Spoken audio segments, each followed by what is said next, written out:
بعض اوقات کوئی چیز ہوتی ہے تو سارے حق ہوتے ہیں، ان میں سے صرف ایک کو حق کہو باقیوں کو غلط کہو تو یہ غلط ہو جاتا ہے۔ یہ پگڑی ہے نا، رسول اللہ صلی اللہ علیہ وسلم نے سفید پگڑی پہنی ہے، حضور پاک علیہ السلام نے کالی پگڑی بھی پہنی ہے، حضور پاک علیہ السلام سے دھاری دار پگڑی بھی ثابت ہے۔ اب میں کہوں نا کہ صرف سفید سنت ہے باقی کالی اور دھاری دھار پگڑی سنت نہیں ہے تو یہ غلط ہو جائے گا۔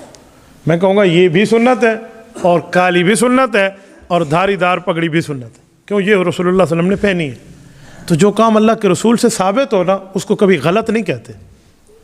ہاں کچھ کام ایسے ہوتے ہیں جس کو رسول اللہ صلی اللہ علیہ وسلم کرتے ہیں پھر حضور چھوڑ دیتے ہیں، جس کو حضور چھوڑ دیں نا تو ہم بھی اسے چھوڑ دیں۔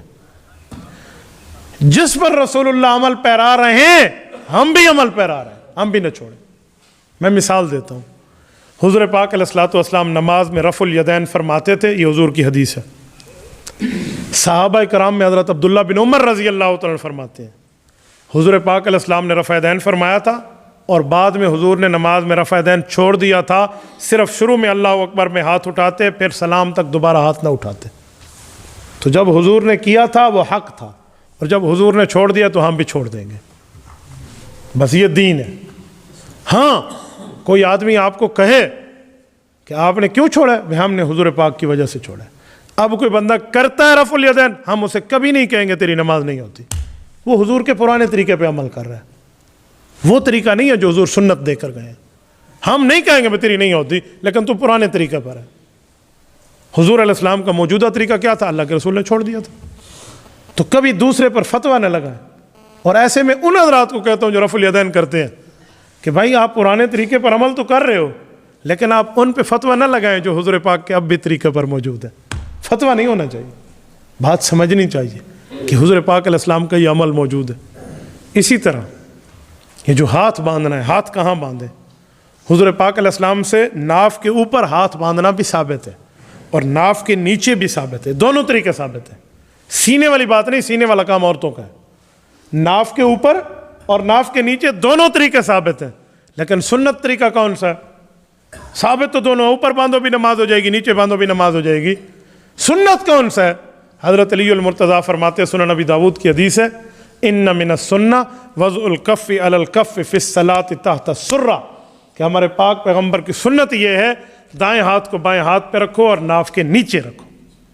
کوئی اوپر ناف کے رکھتا ہے ہم یہ نہیں کہیں گے تیری نماز نہیں ہوتی، لیکن سنت یہ ہے جو حضور کے طریقے پہ چلیں گے، دوسرے پہ فتویٰ نہیں لگائیں گے، دل کو بڑا رکھیں گے۔ ایسے میں ایک جملہ کہتا ہوں، حضور پاک صلی اللہ علیہ وآلہ وسلم سے اونچی آمین نماز میں کہنا بھی ثابت ہے، آہستہ آمین کہنا بھی ثابت ہے، لیکن حضور سے، امام سے، مقتدیوں کا مسئلہ نہیں ہے، یہ یاد رکھنا۔ ہمارے نبی مقتدی نہیں ہے، امام ہے، تو امام سے ثابت ہے۔ حضور علیہ السلام نے اونچی بھی فرمائی آمین، آہستہ بھی فرمائی، یہ دونوں طریقے اللہ کے رسول سے ثابت ہیں۔ لیکن سنت کیا ہے، اس پر دلیل کیا ہے، مضبوط اور سب سے بہتر طریقہ کیا ہے، وہ اونچا ہے یا آہستہ ہے؟ آؤ میں دلیل دیتا ہوں، وہ آہستہ ہے۔ کیوں؟ آمین کیا ہے؟ آمین دعا ہے، یا آمین اللہ کا نام ہے، دو چیزیں ہیں۔